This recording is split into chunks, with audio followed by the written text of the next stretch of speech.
We get it almost every night. When that moon is big and bright, it's a supernatural delight. Everybody's dancing in the moonlight.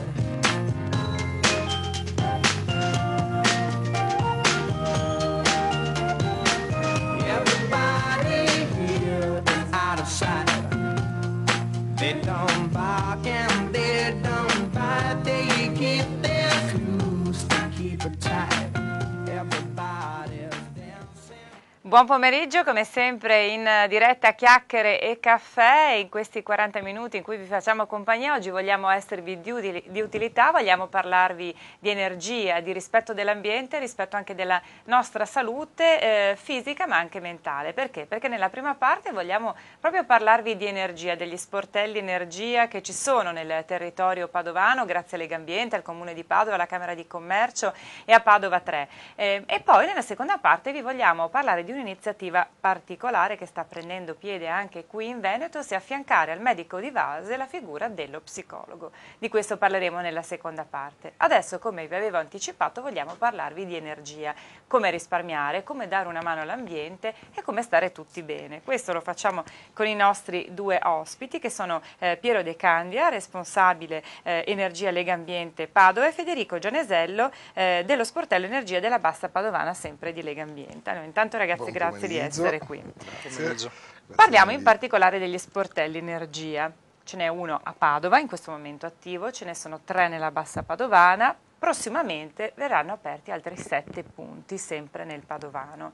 Che cosa sono gli sportelli energia innanzitutto? Spieghiamolo. Allora, gli sportelli energia sono dei luoghi fisici dove le persone, gli utenti, i cittadini possono venire ad informarsi riguardo a tutti quegli aspetti energetici legati alla propria abitazione e agli stili di vita che si possono adottare in casa per avere un occhio al risparmio energetico e anche al portafoglio. Spesso risparmiare energia vuol dire recuperare anche del budget familiare. Ecco, infatti questo è importante anche perché comunque sappiamo che c'è anche un problema climatico, un problema ambientale, l'effetto serra.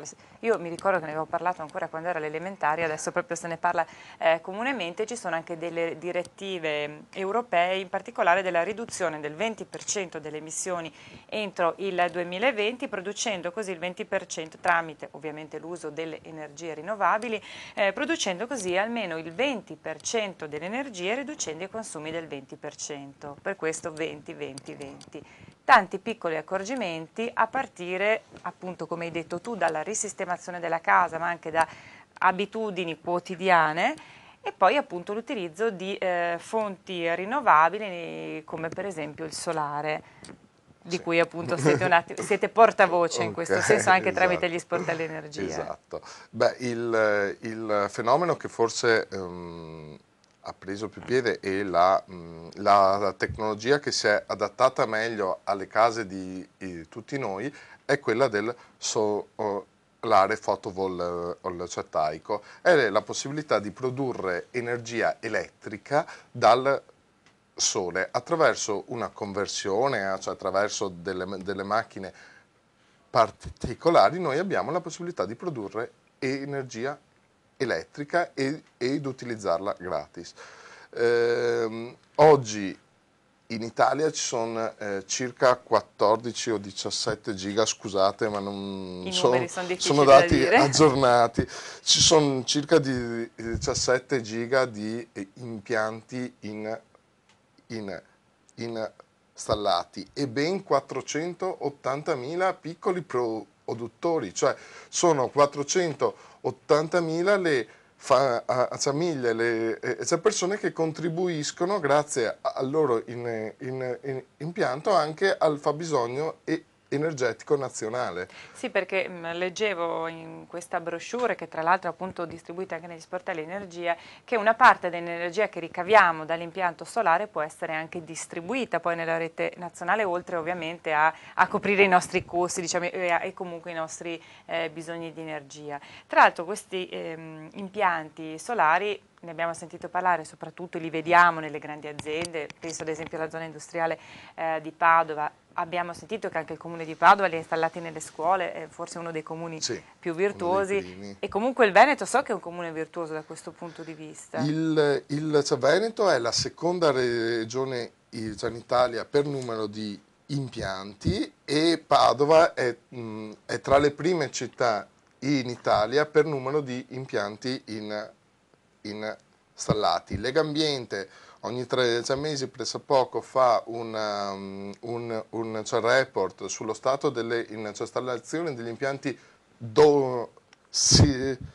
sismistici in Veneto, e Padova è risultata la prima in assoluto, con quasi 1300 impianti installati nel comune di Padova. Secondo è il comune di Venezia con 713, quindi quasi la metà, e altri comuni come per esempio Verona sono ancora più bassi nella classifica, al quarto qui in certo posto, con solo 500 impianti. Quindi le politiche promosse dall'amministrazione, da chi ha creduto anche nel promuovere gli sportelli, hanno portato dei risultati decisamente positivi. Sì. Allora Federico, io ti faccio l'utente classico che viene allo sportello energia, tu sei responsabile dello sportello energia nella bassa padovana. Sì.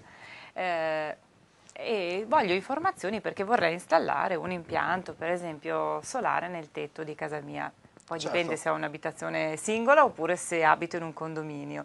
Quali sono le domande che ti chiedono maggiormente? Che cosa ti chiedono? Beh sì, allo sportello arriva effettivamente molte questioni diverse, insomma, da chi non sa la differenza tra un impianto solare termico e un impianto fotovoltaico, da chi ha già un preventivo e vuole verificarlo, a chi effettivamente si pone il problema, che è il problema giusto su cui iniziare a ragionare, è cosa posso fare io per migliorare l'efficienza energetica della mia abitazione. Sicuramente il solare fotovoltaico è una tipologia, insomma, di impianto che sempre più prende piede anche nelle nostre case, e spesso ci si orienta verso questa soluzione perché appunto ci permette di risparmiare l'energia elettrica, che è una componente fondamentale appunto anche dei consumi domestici. Però insomma non esiste solo questa tipologia, ci sono molte azioni che insomma si possono pensare, ragionare. Diciamo che attraverso lo sportello energia è consentito agli utenti così che si rivolgono iniziare a fare dei ragionamenti un po' più a ampio raggio su tutta la tipologia poi anche della propria abitazione, quindi iniziare a capire come è esposta, quanto è coibentata, il tipo di serramenti per esempio che monta, il tipo di riscaldamento, verificare la caldaia piuttosto che insomma l'impianto elettrico. Quindi diciamo che lo sportello energia vuole essere un'interfaccia utile tra chi inizia a porsi questi problemi, perché effettivamente sempre più se ne sente parlare ma spesso non si sa bene a chi rivolgersi, e poi dall'altro lato un insieme di aziende che ovviamente opera nel territorio e che è giusto anche portare a conoscenza chi realmente sa lavorare e lavora bene. Quindi voi aiutate anche gli utenti a trovare il professionista a seconda del tipo di attività che vogliono fare sulla propria casa? Sì, indirizzate non direttamente, perché chiaramente lo sportello non può dare delle indicazioni di uno rispetto a un altro. Quello che almeno io dico sempre è quello che è importante perlomeno avere 3 preventivi per poter confrontare poi le diverse soluzioni, quindi anche spesso c'è gente che viene con preventivi alla mano e si verifica insieme se la fattibilità c'è o meno. Ecco, tra l'altro c'è un problema che ovviamente case nuove se ne vendono sempre meno, le case sono sempre più vecchie e anche questo è un problema ovviamente dell'efficienza energetica, dei lavori che si possono fare. Immagino poi l'altro problema sia quello dei soldi, cioè ma quanto mi costa fare tutto questo e per esempio quanto mi costa anche installare un impianto solare? Sì, allora, dunque, noi pensiamo, parliamo prima dell'impianto fotovoltaico. Noi siamo partiti con l'idea dei gruppi di acquisto solare nel 2008, poi magari Federico che ha seguito l'ultimo vi dice anche gli ultimi risultati ottenuti. Noi siamo partiti nel 2008 quando montare un impianto fotovoltaico da 3 kW, quello medio che montiamo nelle Abitazioni abitazioni private. per 6 watt di solito, costava 24.000 euro. Oggi lo stesso impianto, grazie alla diffusione, all'aumentare della tecnologia e alla diffusione proprio nel territorio, questo intervento qui costa meno di 7.000 euro. Quindi siamo arrivati in 4 anni fondamentalmente ad una riduzione molto forte del costo e c'è stato l'installazione del solare fotovoltaico viene incentivata attraverso un meccanismo che si chiama conto energia. È fondamentalmente un sistema di finanziamento che lo Stato ha creato, che va ad incentivare i kilowattora di elettricità che il nostro impianto produce, scusate.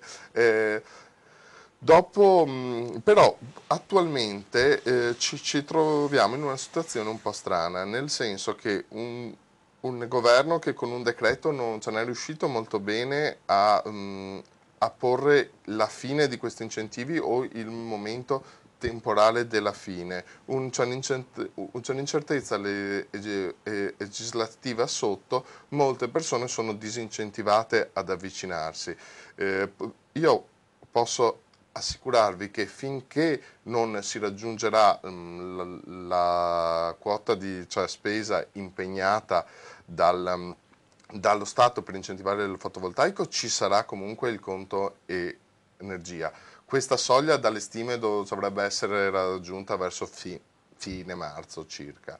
Però quando viene meno questa si può accedere alle detrazioni fiscali del 50% per l'installazione dell'impianto. Quindi per far capirla, c'è questo conto energia e noi possiamo risparmiare o comunque avere dallo Stato addirittura guadagnarci. In più ci sono gli incentivi, non si sa ancora bene quando termineranno gli incentivi diciamo, è questo forse la nebulosa, esatto. Però in realtà ci sono, quindi in realtà tutto il discorso ma forse non conviene perché adesso non ci sono più gli incentivi, non è proprio così. No. Cioè nel senso che l'incentivo passerà, anziché avere un incentivo economico sull'energia prodotta, si avrà una detrazione fiscale del 50% per installare l'impianto fotovoltaico e poi l'energia in più che produrrò la venderò, quindi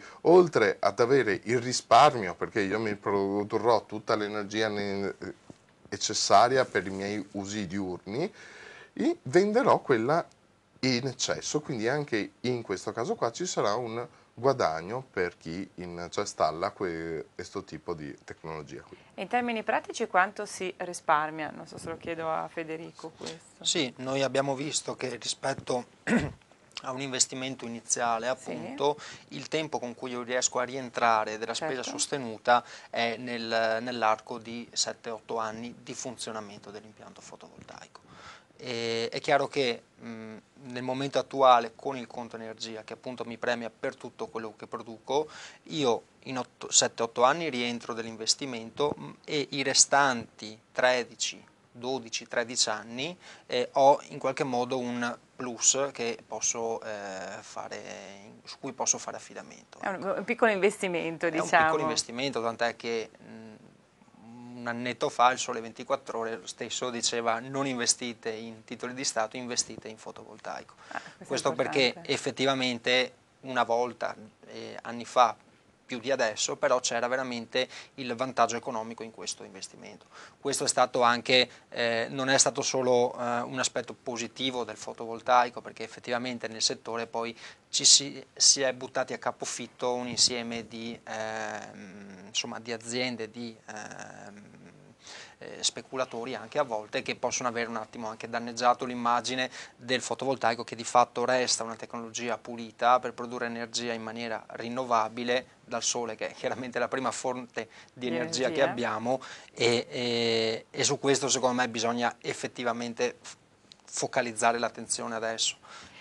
Prima Piero parlava dei gruppi di acquisto, ci sono anche gruppi di acquisto per il solare, che cosa sono in pratica e come funzionano? Noi come Legambiente abbiamo inventato, possiamo dire, ancora parecchi anni fa, appunto questi GAS, gruppi d'acquisto solari, mutuando un po' il termine dai gruppi d'acquisto solidali. Solidali, esatto. Ecco, e il gruppo d'acquisto solare ha l'idea forte di raggruppare un insieme di famiglie. Noi abbiamo dei numeri importanti nel territorio dove operiamo, quindi nei 58 comuni della Bassa Padovana, raggruppiamo all'incirca 300 famiglie all'anno e attraverso un bando di gara chiediamo alle aziende del territorio di farci le loro migliori offerte. Noi poi le valutiamo attraverso una griglia tecnica, tenendo conto un po' di tutte le caratteristiche che interessano, quindi la qualità dei prodotti, il servizio e anche un'attenzione al post vendita, perché chiaramente poi l'impianto non è solo il fatto di montarlo, è tutta poi garantire una durata anche, certo, dell'impianto, e poi andando a verificare anche la solidità delle aziende che fanno le loro offerte. Valutiamo queste offerte insieme ai cittadini aderenti al gruppo d'acquisto, che in un'assemblea pubblica, quindi sulla scorta delle nostre indicazioni, scelgono per alzata di mano proprio l'azienda che meglio interpreta le loro legittime aspettative. Ecco. Successivamente quindi all'azienda viene consegnato l'insieme degli aderenti, i nominativi degli aderenti. L'azienda ha l'obbligo proprio di andare a fare dei preventivi a tutti quanti gli utenti. I preventivi poi vengono anche vistati dallo sportello energia e attraverso anche un contratto che viene concordato, chi realmente interessato solo in fase successiva va a siglare proprio il contratto e quindi si impegna con l'azienda per realizzare l'impianto. Ecco, io vedo che il nostro tempo a disposizione sta finendo, però allora noi vi abbiamo dato proprio un'infarinatura generale su quello che può darvi lo sportello, gli sportelli energia di Legambiente Padova nel territorio, perché ci sarebbero tantissimi altri argomenti. Però diciamo, attualmente sono 7 quelli che verranno aperti, ce n'è uno a Padova, diamo magari l'indirizzo, spieghiamo. Attualmente in città per informazioni si può tranquillamente venire presso lo sportello Eccenergia in piazza Caduti della Resistenza presso la sede di Legambiente, oppure contattarci via mail a sportello.energia.pd@gmail.com, che vediamo in sovraimpressione, oppure collegarsi al sito www.legambientepadova.it, dove troverete tutte le sedi e gli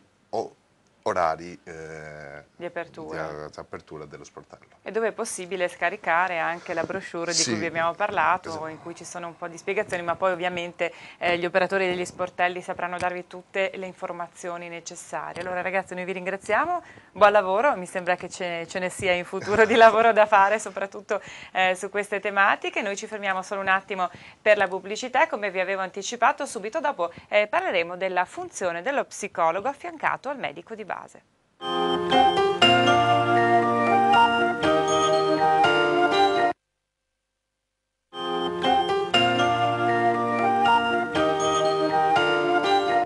rientriamo in studio. Dopo aver parlato di energia, di risistemare la casa, vogliamo parlarvi anche di salute, salute fisica e salute mentale, ho detto prima. Lo facciamo con Marco Nicolussi, presidente dell'Ordine degli Psicologi del Veneto.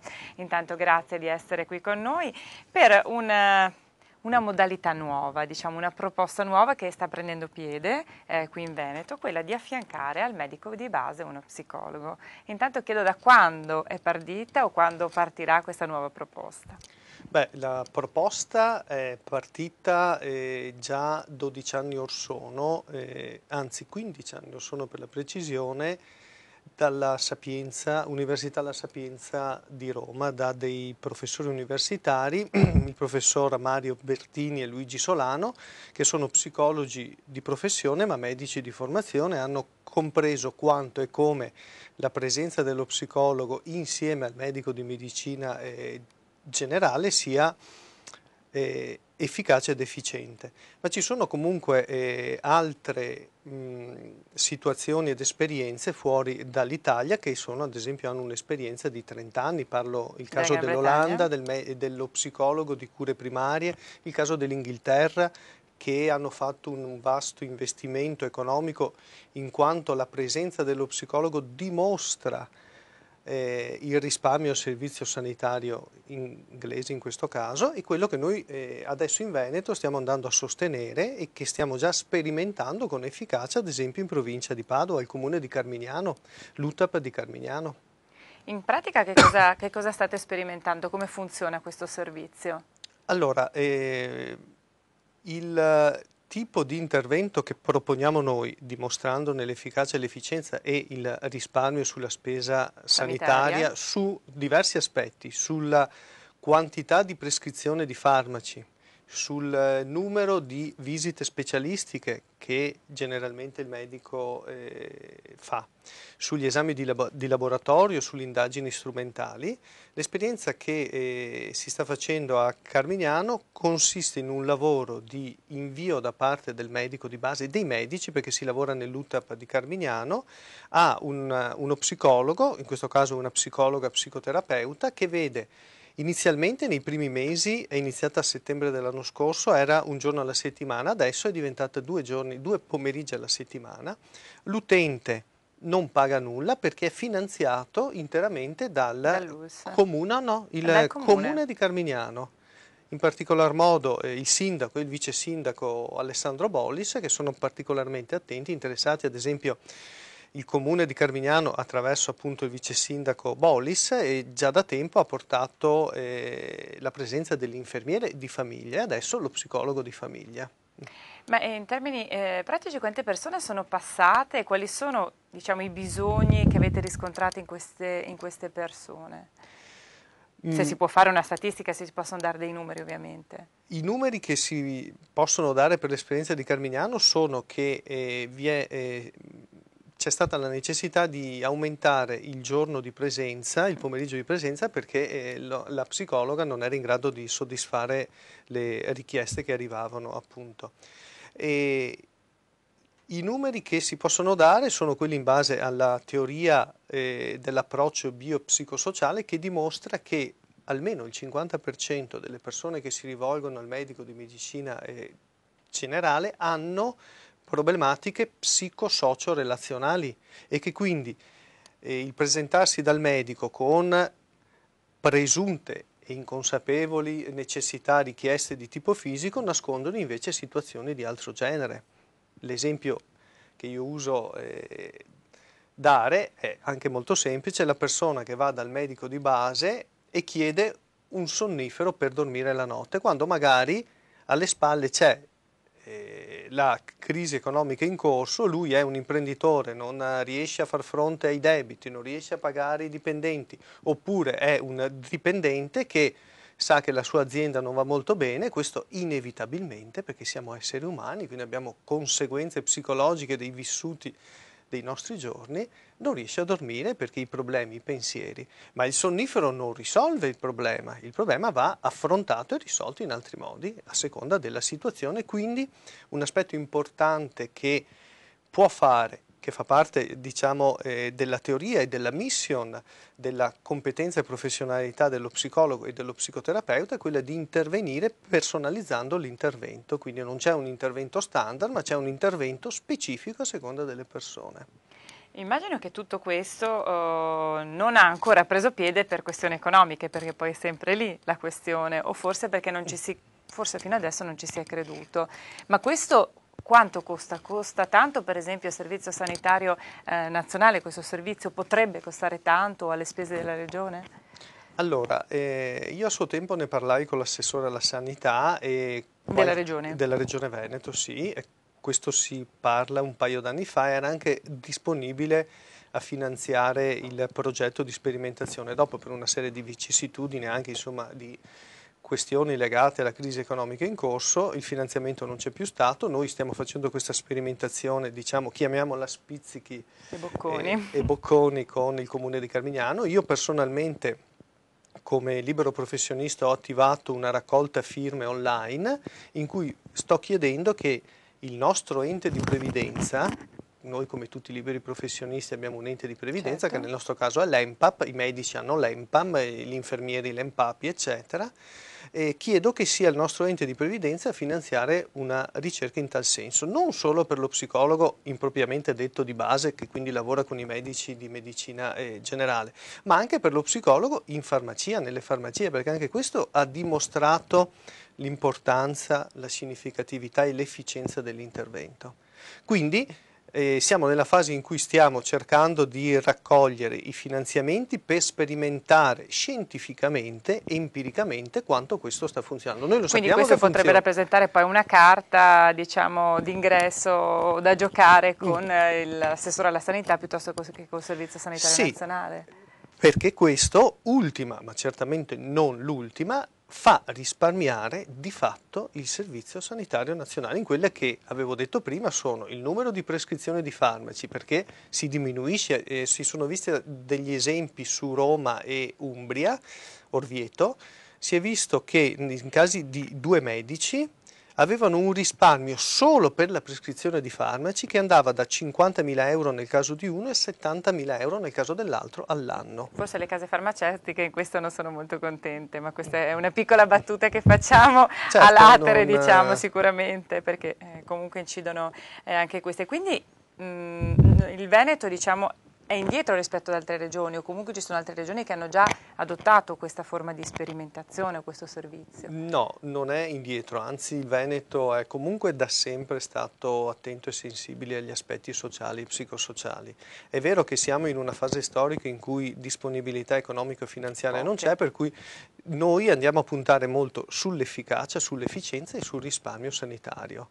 Sappiamo che ci vorrà del tempo, noi siamo attenti e presenti, continueremo a sostenere, io personalmente in qualità di Presidente dell'Ordine non demorderò su questo, continuerò ad insistere e sono sicuro che, come è successo per la nostra legge più di 20 anni or sono, si riuscirà a dimostrare, perché è un cambio culturale, cioè deve essere proprio un modo diverso di avere l'approccio alla persona, che io parlo di persona, non parlo di malato, non parlo di paziente, non parlo di utente, parlo di persona con la P maiuscola, perché, e come è anche previsto nel piano sociosanitario della Regione Veneto, si parla dell'empowerment, cioè il potenziamento, lo sviluppo delle risorse delle persone, perché al centro delle cure primarie, ma di tutte le cure, deve esserci la persona con i suoi aspetti, i suoi risvolti umani, psicosociali, eccetera, ma la persona che è soprattutto lei in grado di affrontare e di risolvere i problemi. Gli dobbiamo dare le risorse, farle riconoscere le strategie, le modalità alle persone, perché sono loro il centro dell'attenzione. Ma e le persone, le chiedo questa curiosità, come hanno reagito quando hanno visto che il medico le indirizzava a uno psicologo? C'è qualcuno che è stata reticente o anzi hanno accolto questo servizio come una cosa positiva? Lei ha toccato un tasto importante quanto delicato. Allora, il modello di intervento che prevediamo noi ha a che vedere con una condivisione con il medico, certo, nel senso il medico che viene come dire, sensibilizzato e informato su quali sono le modalità anche di confronto e di relazione con la persona, e si rende conto che ad esempio una tematica o le problematiche che la persona porta potrebbero avere un approfondimento di tipo psicologico, certo. e allora in maniera molto serena e tranquilla suggerisce alla persona. In questo caso l'esperienza di Carmignano ha dimostrato che quasi nessuno ha mostrato una difficoltà. Punto a capo. Esiste effettivamente un problema, quello che noi chiamiamo lo stigma sociale dello psicologo. Devo andare dallo psicologo, quindi sono matto. In Veneto si dice È non così? so, mi amattomi. Esatto, è questo proprio. E ci si vergogna nei confronti degli Purtroppo altri. anche questo è una questione culturale. Negli Stati Uniti andare dallo psicologo è come andare a chiedere una consulenza all'avvocato, al commercialista, e non per questo vado dall'avvocato, sono una persona che ha carichi pendenti penali o quant'altro. Vado dal commercialista, sono un ignorante? Assolutamente no. Ignoro la materia specifica contabile e fiscale e giustamente mi rivolgo a un professionista. Non sono in grado di comprendere situazioni che mi portano in circoli viziosi e che mi rivolgo al professionista psicologo. Questo è importante anche per lei parlava di una cultura, effettivamente forse troppo spesso anche in quest'ultimo periodo, e sempre per parlare di crisi, si pensa allo psicologo, alla figura dello psicologo quando ormai il danno è fatto, io dico per esempio ai suicidi degli imprenditori, alla questione, adesso noi stiamo trattando del femminicidio, forse si arriva sempre troppo tardi, forse bisogna prevenire a questo punto che succedano eventi di questo genere. La prevenzione è la conditio sine qua non. Purtroppo, come lei ha detto, culturalmente manca ancora quest'idea di prevenire prima di curare. La Regione Veneto nel piano sociosanitario ha aumentato la percentuale di fondi a disposizione nella prevenzione, ma secondo noi è ancora insufficiente per far fronte. E anche nella questione del femminicidio, la violenza sulle donne, certamente attività di informazione, di sensibilizzazione, di presa di consapevolezza da parte delle donne, certamente, ma anche da parte degli uomini, perché molti uomini che si trovano a fare questa violenza fisica, ovviamente da condannare totalmente, non hanno altri strumenti di risposta perché nessuno in qualche modo ha avuto la possibilità di spiegarli, di accompagnarli, di dirgli che esistono altri modi che usare la violenza fisica nel confrontarsi con le donne. Adesso la sto estremamente semplificando, certo, non vorrei banalizzarla, però la prevenzione è fondamentale, infatti noi facciamo moltissimo lavoro di prevenzione quando abbiamo gli spazi e i mezzi.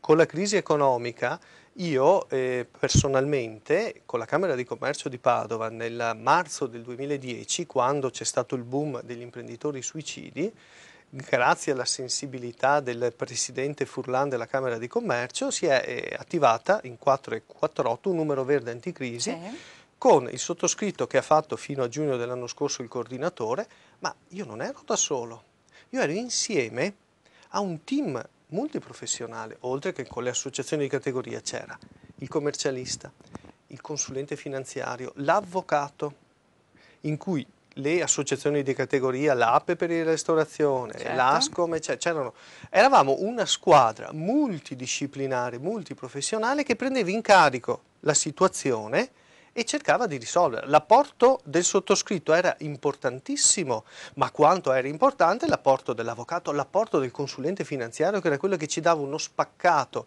e ci prospettava le possibilità di intervento, di approfondimento, di finanziamento, di rifinanziamento, ci permettevano di avere gli strumenti e le risorse da poi trasferire alla persona che si presentava a noi. Noi non abbiamo dubbi che abbiamo salvato centinaia di persone. Fortunatamente non siamo in grado di dimostrarlo perché queste persone non si sono suicidate, ma da quando noi abbiamo attivato il servizio fino a quando è finito, fortunatamente nessuno di quelli che si è rivolti, che hanno preso contatto con il numero verde della Camera di Commercio ha poi compiuto questo gesto insano.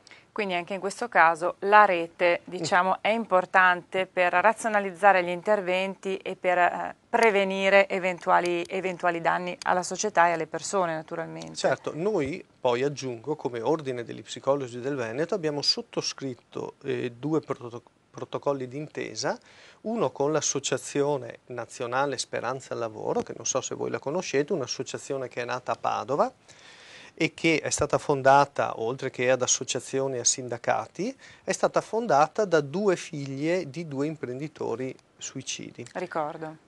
nacque un paio d'anni or sono, adesso si è sviluppata su tutto il territorio italiano e noi come Ordine degli Psicologi del Veneto abbiamo sottoscritto un protocollo d'intesa in cui gli psicologi del Veneto che sottoscrivono questo protocollo d'intesa, e sono centinaia, noi siamo più di 8.000 in Veneto e sono centinaia gli psicologi e o psicoterapeuti che hanno sottoscritto questo protocollo d'intesa, danno la disponibilità a fare ad esempio il primo incontro con le persone senza chiedere nulla, a titolo gratuito.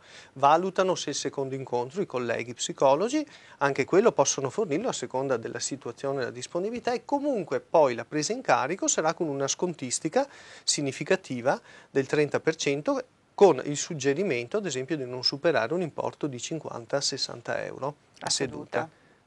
Questo è il primo protocollo, e il secondo di cui il secondo parlava? abbiamo fatto successivamente, agosto dell'anno scorso, con la CNA Veneta, in cui proprio siamo stati contattati dal presidente della CNA e abbiamo sottoscritto attraverso una conferenza stampa il protocollo.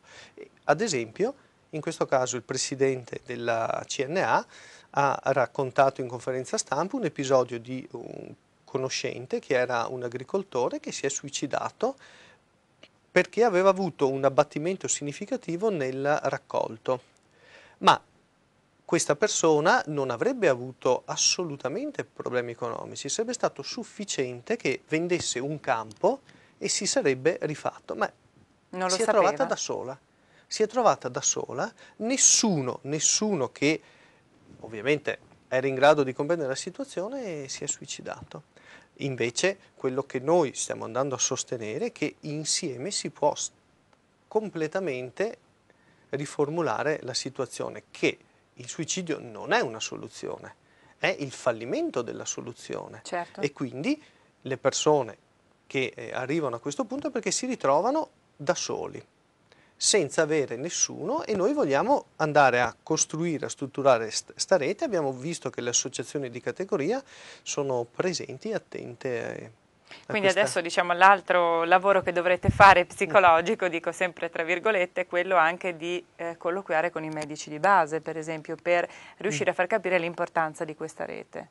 Sì, devo dire che le interlocuzioni, gli incontri che ci sono stati finora, sia con i singoli medici che con gli UTAP eccetera, ma anche informalmente con gli ordini dei medici, io ho trovato una disponibilità massima. Anche ad esempio con la FIMGE, ultimamente abbiamo avuto come Ordine dei Psicologi del Veneto un incontro con un rappresentante della FIMGE, che è la Federazione Italiana di Medici di Medicina Generale, il sindacato dei medici di base, impropriamente detti medici di base, e una disponibilità ad ampio spettro nel lavorare e collaborare insieme. Certo, bisogna andare a organizzarsi, a calibrarsi, a informarsi e formarsi, perché il medico ha la necessità di avere delle conoscenze, ancorché di base, di psicologia, e lo psicologo ha la necessità di avere conoscenze, ancorché di base, sulle modalità indagini conoscenze che il medico gli può dare, insomma. Quindi possiamo sperare che dopo Carmignano saranno altri comuni che adotteranno questa strategia, diciamo, sociosanitaria. Beh, io ho serie intenzioni di fare un'azione che ad esempio adesso è partita in Campania dall'Ordine degli Psicologi della Campania, che in 4 mesi ha raccolto 21.000 firme dai cittadini della Campania per l'istituzione dello psicologo nel territorio. Dove possiamo trovare questa petizione, diciamo, questa raccolta firme? Tutti possono firmare? Quella della Campania, quella vostra, quella nostra si trova sul sito firmiamo.it/psicologo, o dentro cerca psicologo, è psicologo per la salute e il benessere delle persone. Si può sottoscrivere, non è ovviamente necessario essere degli psicologi per farlo, dei medici, hanno firmato tutti. A tutt'oggi siamo a 1.650 firme e poi la presenteremo al nostro ente di previdenza. Se il nostro ente di previdenza dirà no, non la posso finanziare, cercheremo altre fonti, perché questo vogliamo certamente fare. Allora, un grosso in bocca al lupo, potete firmare anche voi, avete sentito, cercate appunto la petizione dove mettere a porre la vostra firma, così avremo uno psicologo accanto al medico di base, che è quanto mai importante, come avete sentito. Allora, in bocca al lupo per questa iniziativa. Grazie. Chiacchiere e caffè per oggi si ferma qui, torna come sempre in diretta domani alle 13 e le puntate le trovate poi anche sul nostro canale YouTube. Grazie dell'attenzione, arrivederci.